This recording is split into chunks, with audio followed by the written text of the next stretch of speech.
क्या होगा माँ? पता नहीं पुत्री, नियति हमसे क्या चाहती है। नारायण नारायण।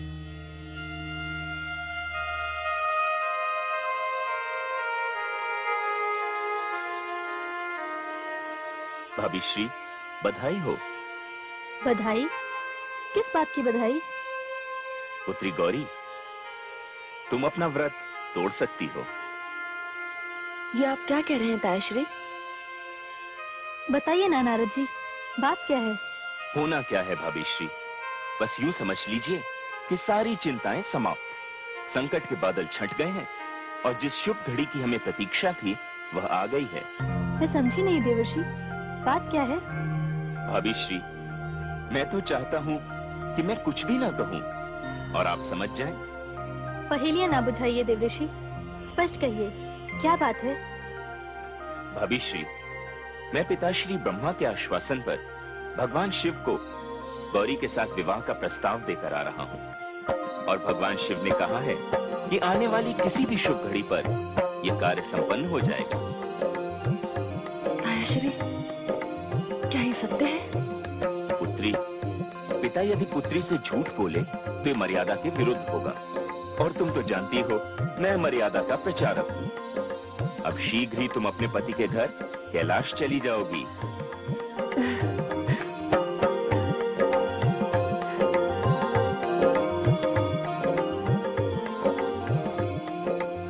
भाभी श्री, अब मुझे भी आज्ञा दीजिए, मैं भी चलता हूँ। यदि इस समय मुझे भ्राता दक्ष ने देख लिया तो मेरा वध करके ही मानेंगे। धन्यवाद नारद जी, आपने बड़ी कृपा की गौरी पर। ये अब क्या कह रही हैं भाभी श्री? पिता यदि पुत्री के भविष्य के लिए कुछ करता है तो वह पुत्री पर नहीं, स्वयं अपने आप पर कृपा करता है। और फिर हमारी पुत्री भी कौन है? गौरी, जो स्वयं देवी का स्वरूप है। नारायण नारायण।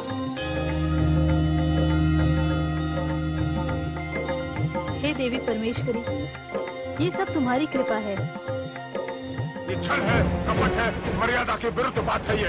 इस कार्य को मैं क्या समझा तू? क्या बात है स्वामी, आप किस पर इतना रुष्ट हो रहे हैं?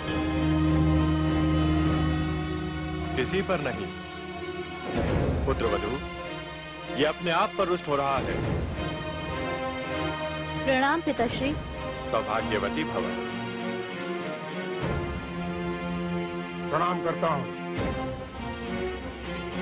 किंतु समझ में नहीं आ रहा आपको किस नाम से संबोधित करूं। सत्य कह रहा है तू, संबंधों की मर्यादा भूल गया है तू।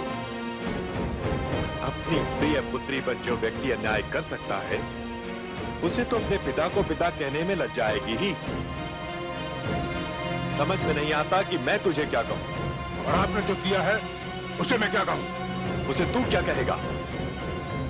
तू तो अपनी पुत्री का जीवन नष्ट करने चला था, उसे जीते जी मारने चला था।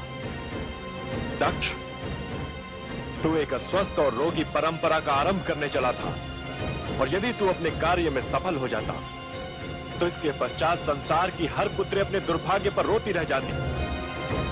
तू अनर्थ करने जा रहा था, वो तो भला हो नारद का जिसने मुझे समय पर सूचित कर दिया, और आज एक बड़ा अनर्थ टल गया। अच्छा, तो ये सारी करतूत उस नारद की। वो हृदयहीन क्या समझेगा कि मैं एक पिता हूं और अपनी पुत्री के लिए क्या कर रहा हूं और क्यों कर रहा हूं? उसे हृदयहीन मत कहो। जब मैंने उसे जन्म दिया था तो उसे हृदय नहीं दिया था, और जिसे मैंने हृदय दिया वो हृदयहीन ही रहा। तू भावनाहीन है। तुझे जन्म देना ही मेरी भूल थी, किंतु आज मैंने अपनी भूल का सुधार किया है। क्या सुधार किया है आपने? आपने अपनी पौत्री गौरी को इस दरिद्र के घर पहुंचाने का सारा प्रबंध कर दिया है। आपने देवताओं, यक्षों और गंधर्वों के समक्ष मुझको अपमानित किया है। मैं ब्रह्मापुत्र दक्ष, श्रेष्ठ प्रजापति। अरे श्रेष्ठ प्रजापति, तू ब्रह्मापुत्र के रट लगाए बैठा है। तू ब्रह्मापुत्र है, ब्रह्मा नहीं है। तो सुन, मैं वंश की श्रेष्ठता से अधिक व्यक्ति की श्रेष्ठता को महत्व देता हूं। क्या समझता है तू शिव को? वो भगवान है, त्रिलोकी नाथ है, सारे देवी देवता उनके समक्ष नतमस्तक हैं। तू क्या है और तेरा अस्तित्व क्या है? तूने उनका अपमान करके मुझे लज्जित किया है। ये मत भूलना, यदि मैं तुझे जन्म दे सकता हूं तो तेरा अस्तित्व मिटा भी सकता हूं। पिताश्री, चुप रह। यदि पिता के प्रति अभी भी थोड़ा सा सम्मान शेष है तेरे मन में, जैसा मैं कहता हूं वैसा ही तू कर। जानता है, मुझे अस्तित्व प्रदान करने के पश्चात जब आदि शक्ति ने मुझे कोई अस्त्र शस्त्र नहीं दिया था, तब उन्होंने कहा था कि मैं पिता हूं और सारी सृष्टि मेरी संतान है, और कोई भी पिता किसी भी परिस्थिति में अपनी संतान का वध नहीं करता। किंतु आज ये बात मैं सौगंध पूर्वक कह सकता हूं, यदि मेरे हाथ में शस्त्र होता तो मैं तेरा वध करने से नहीं चूकता। त्राही माम पिताश्री, आप जैसा कहेंगे, जो कहेंगे वही होगा। बोल दक्ष, मैं जो कहूंगा उसे तू स्वीकार करेगा? स्वीकार करूंगा। ठीक है, तो सर्वप्रथम कह कि मैं शिव को जामाता स्वीकार करता हूं।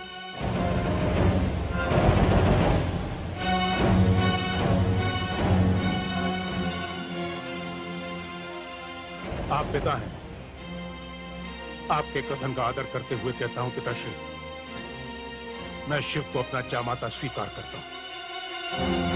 चल पिता न सही, तूने पुत्र धर्म का पालन करके अपने पिता का सम्मान तो किया। मैं तो तुझे मृत्यु का शाप देने जा रहा था, और वो विचार मेरे मस्तिष्क में आ भी गया था, इसलिए तेरी मृत्यु तो होगी। मैं तुझे नहीं पिताश्री, नहीं, ऐसा मत कीजिए, ऐसा मत कीजिए। नहीं पुत्रवधू, अब ऐसा नहीं होगा। इसे मैं इसलिए क्षमा कर रहा हूं कि इसने मेरा आदेश मान लिया।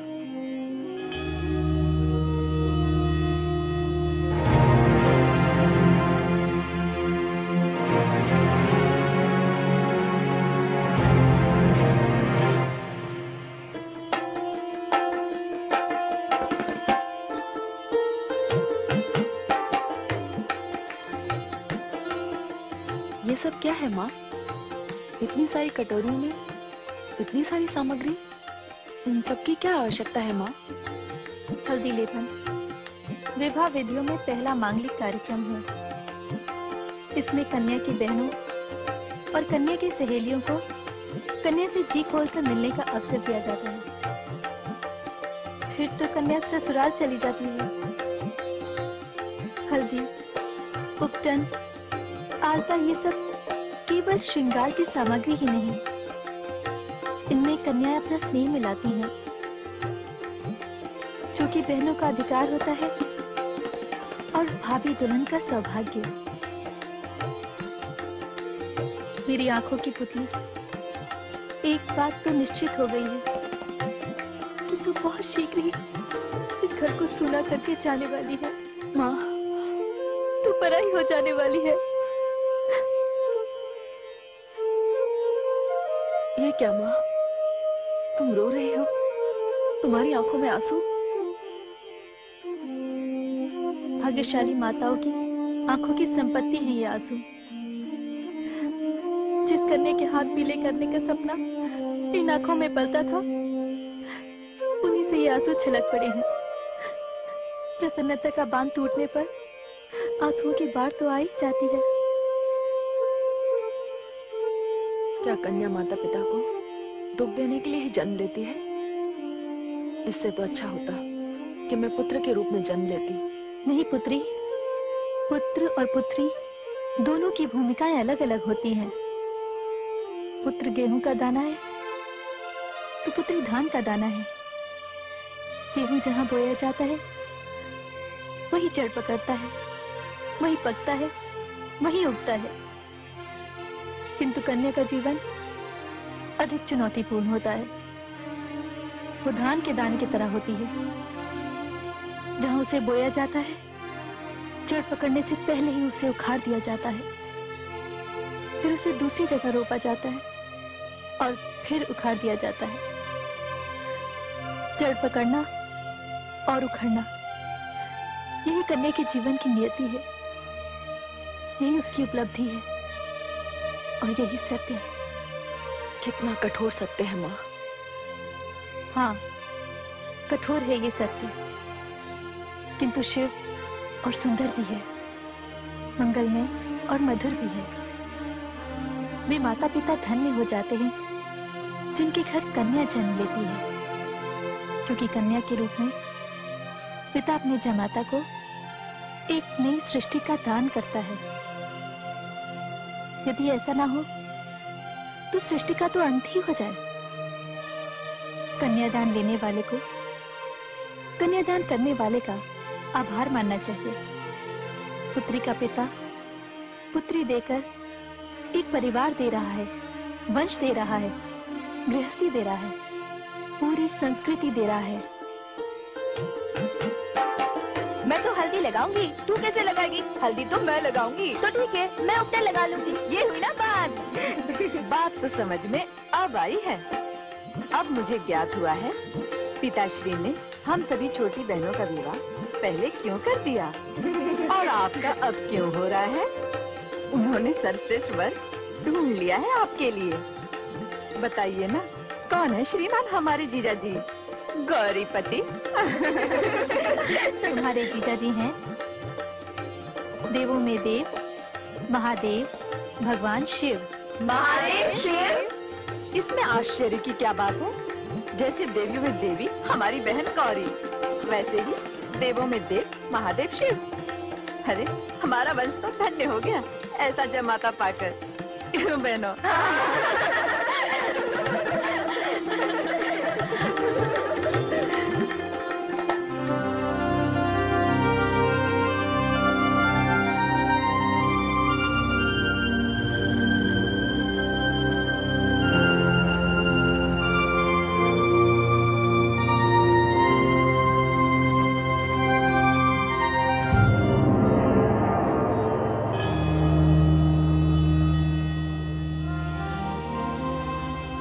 हे जगदीश्वर विष्णु,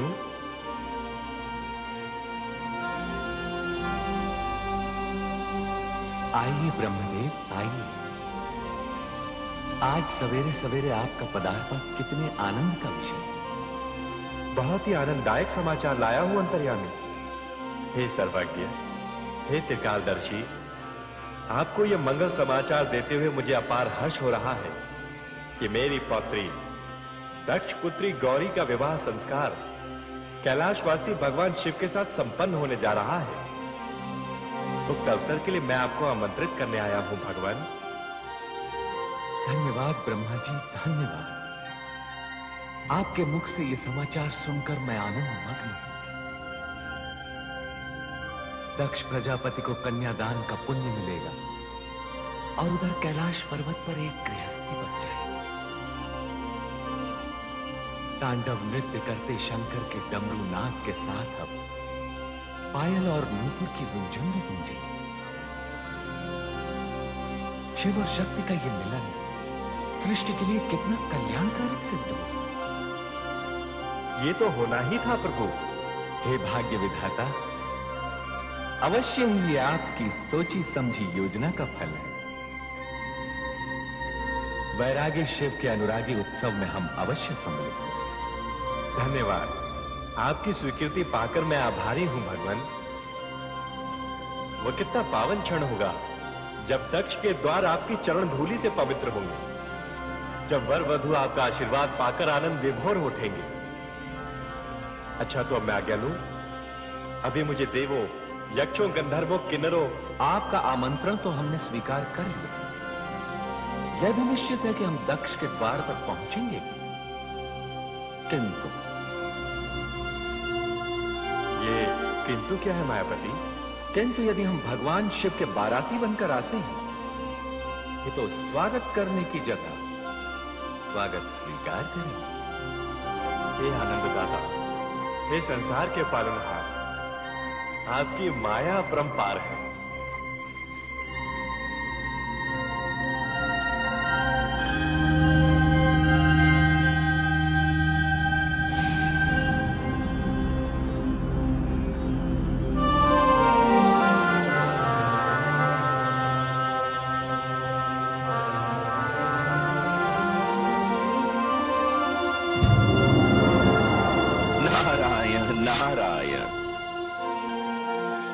अच्छा हुआ नारद तुम आ गए, मैं तुम्हारी ही प्रतीक्षा कर रहा था।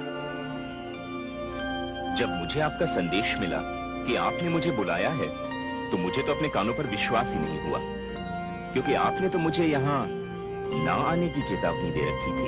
हाँ, चेतावनी तो दे रखी थी, किंतु तुम्हारी आवश्यकता आन पड़ी। मेरी आवश्यकता आन पड़ी? हाँ, कभी कभी बड़े संकट को टालने के लिए छोटे संकट को निमंत्रण देना पड़ता है। अर्थात ये, नारद, मैं तुम्हें तो सहन कर सकता हूं, किंतु अपने भावी जामाता शिव का मुख नहीं देखना चाहता। पिताश्री ने मुझे एक बहुत ही विचित्र स्थिति में डाल दिया है। वर रक्षा की रीति पूरी करनी है, शकुन भी भेजना है।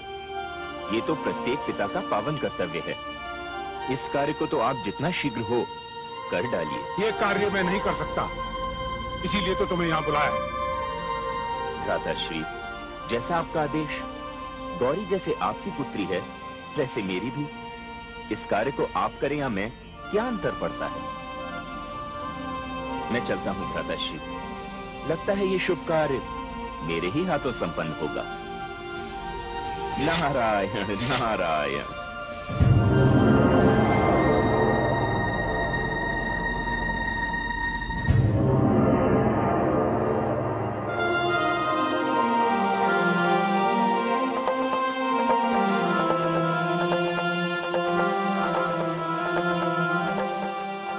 नारायण नारायण नारायण नारायण। कैलाशपति महादेव को मेरा प्रणाम। आइए आइए मुनिवर, कहिए कैसे कष्ट किया? कष्ट कैसा भोलेनाथ, भ्रमण करना तो मेरा जीवन है। 3 लोक 14 भुवन, ये भी आपके भ्रमण के लिए पर्याप्त नहीं होते होंगे मुनिवर। इसीलिए तो तीनों लोकों से न्यारी इस कैलाशपुरी में आ जाता हूं। अब मैं आपका स्वागत कैसे करूं? ये इंद्र की नगरी तो है नहीं, संपत्ति नहीं, वैभव नहीं, दिखावा नहीं, भीतर बाहर सब एक समान है। हे महेश्वर, इसीलिए तो आपका इतना गुणगान होता है। और आप मुनिवर नारद केवल गुणगान करने तो आ नहीं सकते, अवश्य आपके मन में नियति को गति देने वाली कोई योजना होगी। कुछ नहीं भोलेनाथ, कुछ नहीं। मैं तो बस भ्राता दक्ष के यहाँ गया था, वहां से उपहार लेकर आपकी सेवा में उपस्थित हुआ हूं। उपहार?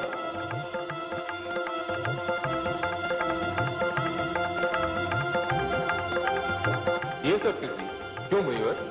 ऐसा है भगवान कि इस परंपरा के निर्वाह के बाद दूल्हा वचनबद्ध हो जाता है कि वह अमुक कन्या से ही विवाह करेगा।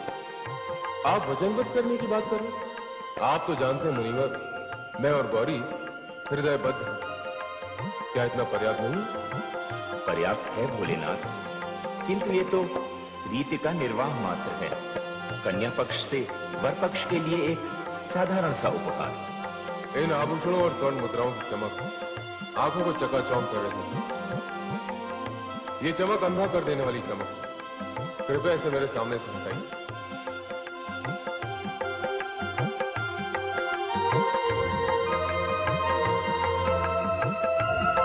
अब बोलिए मुनिवर। इसके अतिरिक्त कुछ भवन भी है भोलेनाथ, जो भ्राता दक्ष की विभिन्न क्षेत्रों में संपत्ति है। इसका अर्थ तो ये हुआ कि खुले आकाश के नीचे रहने वाले शिव को अब ससुराल की कृपा से रात की आवाज मिलेगी। मुझे राजभवन में घेर कर बंदी बनाने की योजना है। ये आप क्या कह रहे हैं भोलेनाथ? ऐसा कुछ भी नहीं है।